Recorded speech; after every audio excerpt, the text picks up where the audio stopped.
Boleh pakai untuk blusher eyeshadow tak? Ikmal tak suggest sebab dia ada balm.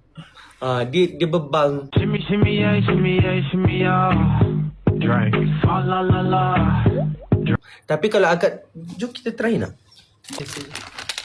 Castor oil elok letak kat, boleh pakai seluruh badan lah akak ni kata. Tak Adam ni. Akak jangan dengar sangat cakap Adam ni. That's the natural one. Dia dermatologist yang tak bertauliah. Kita try isi kita try isi. Kalau tak ada boleh lah jadikan sebagai apa blush. Lah. Boleh isi lah jadi blusher. Macam mana akak tu tahu lah? Comel lah.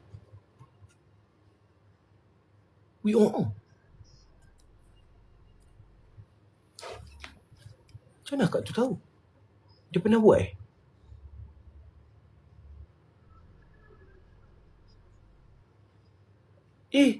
comel. Kak boleh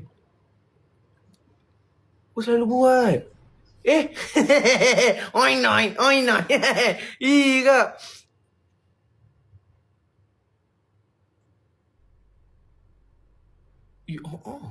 Apa jadi ni?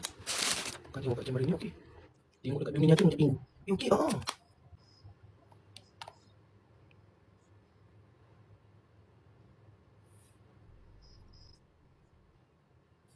Sabar dia, bagus.